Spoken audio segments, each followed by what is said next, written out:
Human life and human beings is the greatest resource we have. If we continue on this same trend as Americans, we will not be able to sustain ourselves economically. When you start removing the next generation out of the equation, you start removing a certain number of producers and consumers of goods and services. Imagine the population of New York and California just wiped off the face of the earth. People just are not thinking about this issue in a way that is common sense logical.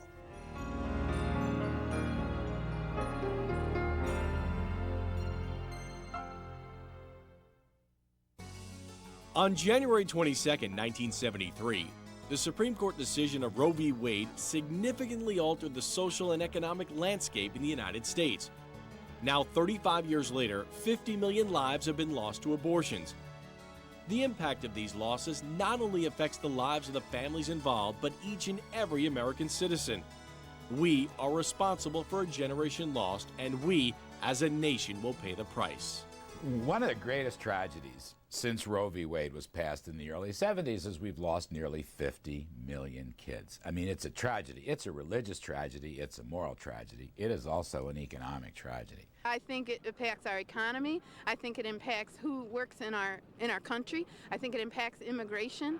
Would 50 million people who might have been born help the immigration problem by taking the jobs that they take? I think so. I think our economy would be better. I think my personal Social Security benefits would be better. I think it has an impact on all of us. The loss of 45 to 50 million people from a country is a catastrophic loss. Right? In many other countries, we haven't seen this so much here, but in many other countries, they've seen a net population decline over the past few years. If it wasn't for immigration, the United States would be in the same situation. The loss of all these people requires us to rely more heavily on immigrant workers, people coming to the United States to do work, to raise their families. Well, when I hear the number that since Roe v. Wade, 48 million abortions have occurred, it just, it gets back to, if you think about all of the great atrocities in our history and the fact that so much light is shed on so many of these different situations as a result, it fascinates me that people just are not thinking about this issue in a way that is common sense logical. Losing 48 million people to abortion since Roe v. Wade is an international tragedy. When you think about not having those 48 million American babies, not then having those children, then not having those teenagers, then not having those young adults, then not having those senior adults, this is a tragedy. That's 48 million of my generation, because I was born right after Roe v. Wade was decided, and you think just about how many people, how many doctors, I know that's the common answer, but really you've lost a whole generation of people. Look, the key point about this whole abortion debate in economic terms is very simple, if I may. Kids are great for economic growth. Kids will grow up to be inventors and entrepreneurs and business people. Kids are going to be out there in the workforce. They're going to buy stuff. Kids are going to pay taxes. They're going to support Social Security. I think that the loss of so many people has made even more grave problems with Medicare and with Social Security. We know that those depend entirely on funding from current workers to pay for current and future beneficiaries. Well, if you're missing 40+ million workers, then you're missing a lot of contributors. Everybody knows that Social Security and Medicare are going to have problems making payments in the future. And this is one of the reasons for it. This is extremely detrimental for us economically. It impacts us in areas that we cannot see, the invisible missing, and then it also impacts us in areas that we can see, whether they are in our schooling, whether it's in consumer buy-in and distribution, whether it's in international influence that we have as Americans across the world, or whether it's in terms of some of our shared services like Social Security and Medicare. This is a tremendous opportunity for Americans to look at what we have done over the last 35 years and say, should we continue? 50 million people. Just begin to try to fathom the entire population of New York and California combined now missing from the United States. I wanted to find solid, hard, critical data to defend or to refute a lot of the assertions about what abortion does or doesn't do in the society. Perhaps no one has researched the economic impacts of abortion with more detail than Professor Lawrence Roberge, author of The Cost of Abortion, a member of the American Academy for the Advancement of Science and the New York Academy of Science. Mr. Roberge provides factual and riveting evidence of the negative economic and demographic effects of abortion on the United States. One day I was driving home. I was working at a former NASA-affiliated think tank down in Connecticut, and I had access to all sorts of data, all sorts of facts, computer databases, the entire workings. I was advising and consulting for companies across the United States, Canada, and Europe. And I was listening to a radio program, and there was a Christian financier, I believe Larry Burkett, and Burkett was starting to make all these assertions about abortion, what it will do or not do, but there was no data. And in a lot of the pro-life literature, there was no one that would come up with hard statistical data to assert or clarify certain points. And I said, there's got to be information out there, and I started to dig into it and found it, and was able to start compiling it together as a book saying, basically, if you don't trust me, that's fine, don't. Look at the data. Look at the data. Look at the hardcore data, and then decide yourself. 10,000 people each day turn 65. The baby boomers are coming to retirement years. So who's going to care for them? Who's going to provide for them? And what a drain it's going to have on our Social Security system. Completely drained out. You don't have anybody backing it up. So that's just a little bit of the flavor of what you're going to feel from this deficit of people missing from society. By 1994, had we not aborted all these lives, they would have been contributing to the federal taxes, and I just used the average income for that year, I believe it was 1992, which was the last numbers I had, and they would have paid off half the national debt that would have existed in that year, which I believe was 92. Okay, so we're talking $258 billion that would have been added to the coffers. Even in areas where the mother perhaps was on welfare for a limited time in her life, over time, her personal contributions and taxes will take care of what she took from the system, as well as over time her child will well pay back any taxation that may have been attributed to that child's livelihood during the junior years. When you start removing the next generation out of the equation, you start removing a certain number of producers and consumers of goods and services, the entrepreneurs, the doctors, the engineers, the bakers, the butchers, the candlestick makers across the United States, as well as the consumers of the iPods, the computers, the butchers' products, the bakers' products, the candlestick makers' products. And what happens is that you also weaken the strength of the structure of the society. Who knows the people that have been lost? When you talk about 47 million people, it is, unfortunately in our world today, communication words, they come so fast and sometimes they get cheapened, and so you'll hear the news at night, and in the midst of all the news they'll say 250 people died today on an airplane crash, and in today's news over in the park there was this carousel. We don't even appreciate the magnitude of it, so when you say 47 million, you got to almost stop for a second and say, what are we talking about here? 47 million what? Human beings, like souls? It's phenomenal. The baby boomers have clearly led the group in making this economically acceptable, in that they're a needs-based group. They need it, they make it happen. And abortion has been used as a form of birth control for many people. Got 2 kids, third one on the way, let's get an abortion instead of actually dealing with the fact that we have a new life in our life. Now, because we don't have those 48 million, we have fewer people to actually consume product. When you think about the shopping that takes place from year 1 to year 91, when you think about the fact that young people today need strollers, little babies, you got to buy the strollers, you got to buy, just major industries run off of the baby market. Now, annually, of course, this is about 1.3 million, but 1.3 million, 1 in 4 missing out of that marketplace of new birth has tremendous implications, negative implications against the industries that serve this market. I looked at how abortion affects gross domestic product. And I really had to focus on not gross national product, but gross domestic product, because I was looking for the production of the companies that were producing in the United States only. And as I watched them year after year, you would figure that there would be a market growth, one period after another, after another, after another. But really what I saw was as the years went by, and I overlaid that with the number of abortions, I saw a very interesting factor that over the decades, there's a wiggle that's going slightly negative. The pro-abortionist argument that it's too expensive to have kids is being disproven on a daily basis.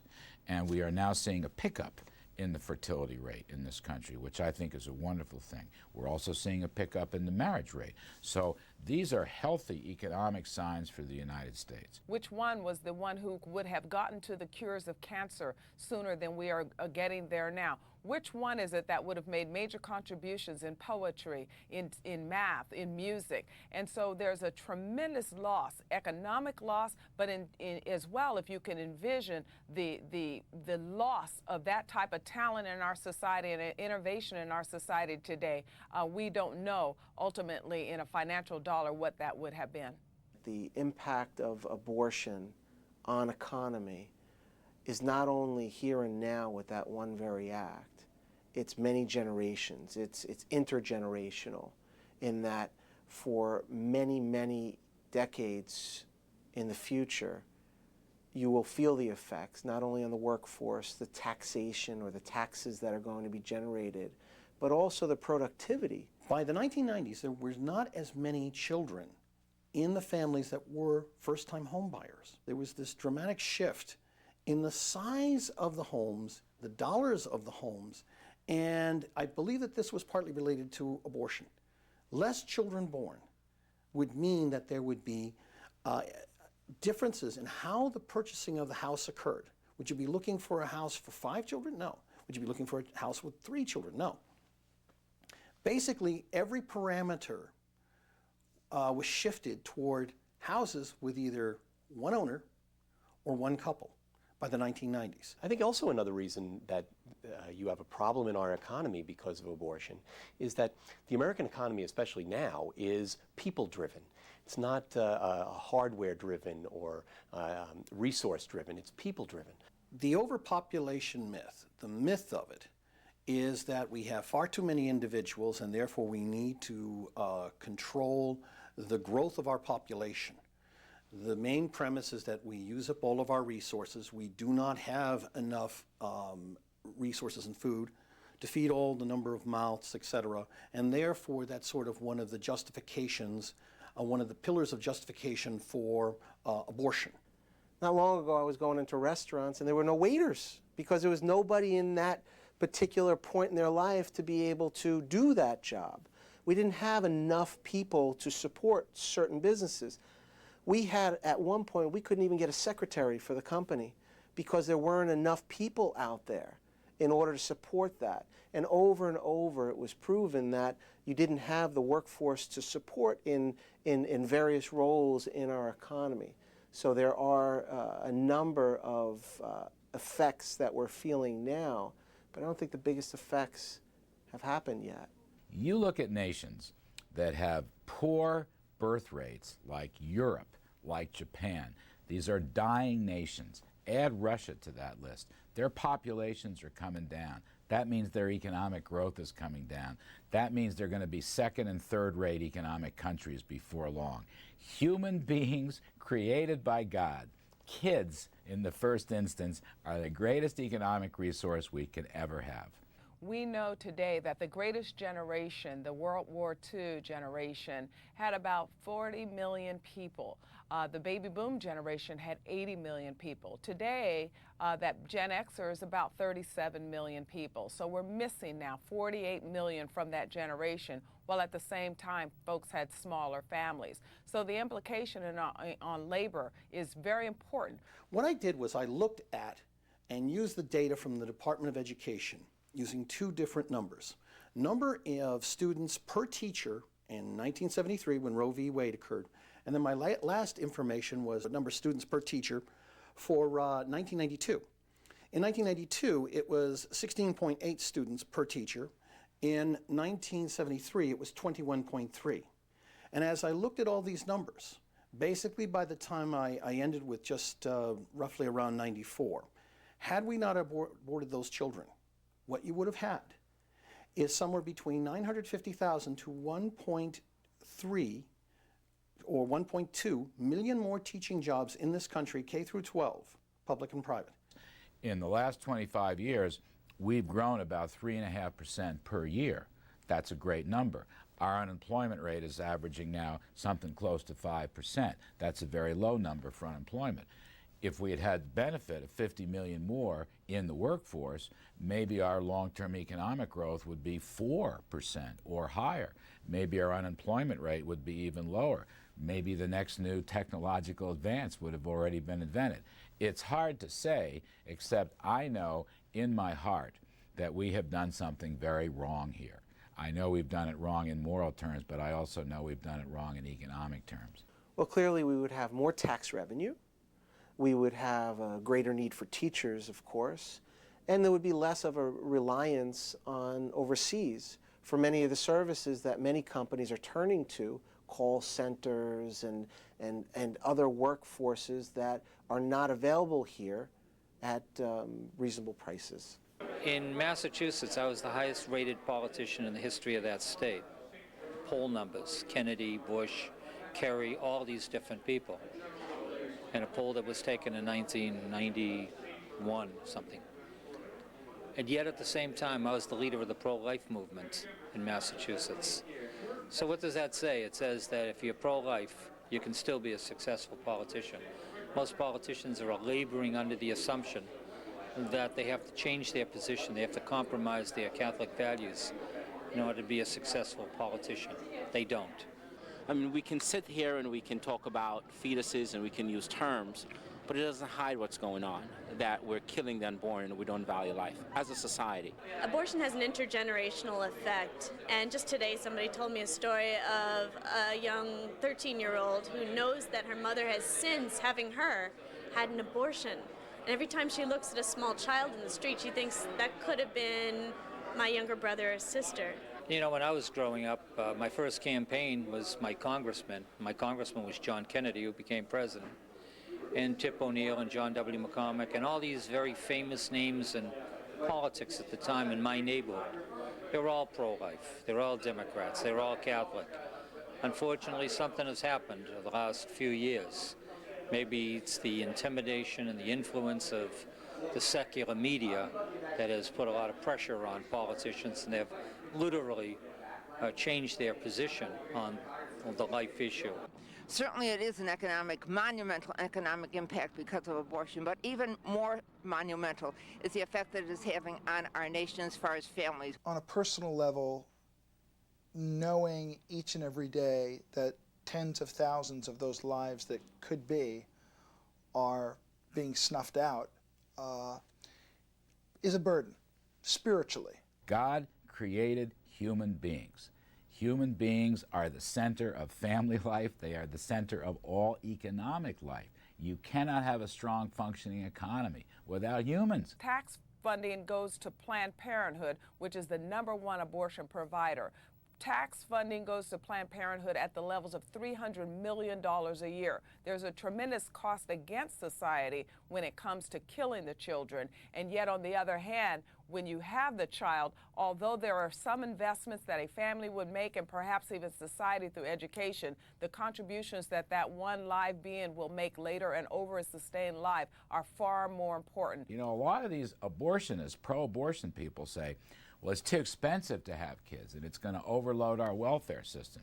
The reality is the vast majority of our population is not in welfare. The vast majority of these decisions are made because of the bounty of human life and the economic dynamism of human life. So this is one of the greatest resources we have. Probably the single greatest resource is our kids and our population, and that in turn leads to all kinds of economic benefits. Abortion also contributes to not only the market shift, not only to the population and economic growth shift, but it also contributes to the fact that we will not have a younger, vigorous generation ready to take over the reins of corporate power or manufacturing or labor, etc. And the sad thing is that some labor unions have continued to support what is called reproductive rights, basically saying, yes, we want to see continued abortions made and continue to be legal. But you're taking away your future members of those unions. You know, the one issue for me that was always kind of tough was if somebody had been raped and was impregnated, you know, it's really nobody's right to tell that person, you have to have that kid. Until I had an experience with a new friend, a man I know who works in ministry, who has a very successful, powerful, hugely impacting ministry globally. I was having lunch with him, and he very casually talked about his life and his upbringing, and rather off the cuff, the man just said, and you know, and I don't know if you know, but I was the product of a rape, this guy said, and just kind of kept on with the conversation, and it just blew my mind, because the revelation I had in that moment was, you never know what God's going to do.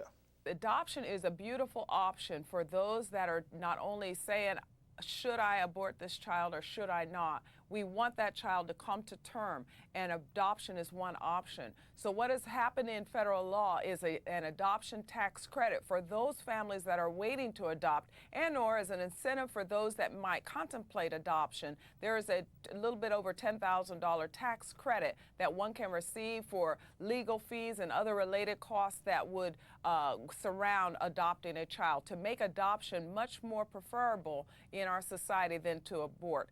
The cost of abortion cannot be quantified in the cost of the act of abortion, because that act may be a small cost overall, but in the long-term effects, the cry of unborn life for a child, for a person who has gone through an abortion, the lost days at work perhaps, the mental illness days, the pharmaceutical drugs for antidepressants that are necessary in order to maintain life in a normal way are just immeasurable at this point, but there are studies that would provide those sort of results. I can't think of a country moving towards greatness in economic or wealth terms or resource terms or freedom terms that decimates its young. I can't think of a country, I've never heard of such a thing. If you go back to a difficult but I think important comparison, the worst of the Soviet Union, the totalitarian dictatorship in the Soviet Union, under Joseph Stalin, he ordered the slaughter of tens of millions of people. Think about that. It absolutely destroyed the heart, soul, and economy of the old Soviet Union. That's what dictatorships do. That's what totalitarians do. Think of it this way. Societies that have no respect for life are societies doomed to failure. If we continue on this same trend as Americans, we will not be able to sustain ourselves economically, because as you take 1 in 4 away from society, and yet we depend on the shared services based on the newer generations coming up and taking care of those that are aging, we will not be able to sustain ourselves economically. There are 80 million baby boomers. We're already in a crisis with only 37 million Gen Xers, because those 48 million are visibly missing from our social services. Millions of women, millions of men are missing their children. They're missing their siblings. They're missing their grandchildren. There's a lot of hurt and pain and mourning that really hasn't been resolved. So there's a lot of pain in American society as a result of this. You'd have a much more healthy economy. You'd have people who were experiencing what it is that we're supposed to be doing, which is having families and family lives and children, and being able to be adding jobs to the economy. Look, the key point about this whole abortion debate in economic terms is very simple, if I may. Kids are great for economic growth. Kids will grow up to be inventors and entrepreneurs and business people. Kids are going to be out there in the workforce. They're going to buy stuff. Kids are going to pay taxes. They're going to support Social Security. If we are headed still down this road and we don't make the changes necessary, we're going to have a much harder time. We're not going to be the vigorous, energetic nation that we could be. We just have to start looking upon this with a solid, sober, sincere mind. not one with heated, not one with name calling, not with the idea of oppressing one sex over another, etc. It's not that point. The point is looking at the hard, clear data and the facts. I believe that there are better days coming in regard to this issue. I really believe strongly that there are enough people that now understand that we should not have the right to make that decision. I'm hoping we are a society that will conclude that even though it's legal, it is not lawful in the eyes of God, number one. But number two, when we think about the economic loss, that we would be able to start assessing abortion in this society like we do every other law in our society. We reassess, is this a good idea? And here's the deal. I do not want the United States to have to worry about falling back the way Europe and Japan is, because those countries favor abortions. I do not want to take that economic risk. If they want to decimate their economy and if they want to kill their young, I guess that's their business. But we don't ever want to do that here. This is a free country, and I know it is common to say that women should be free to choose and protect themselves, but who's going to protect the freedom of the unborn? So let us realize this is a moral question, but protecting the freedom of the unborn is protecting the freedom of the American economy as well. Economically, socially, spiritually, in all ways it seems evident that abortion does have a significant impact on all of us. Our choice to abort 50 million lives is a decision that we will all be paying for years to come. What remains to be seen is how we as a nation will respond to this threat to our unborn, to our economy, and to our way of life.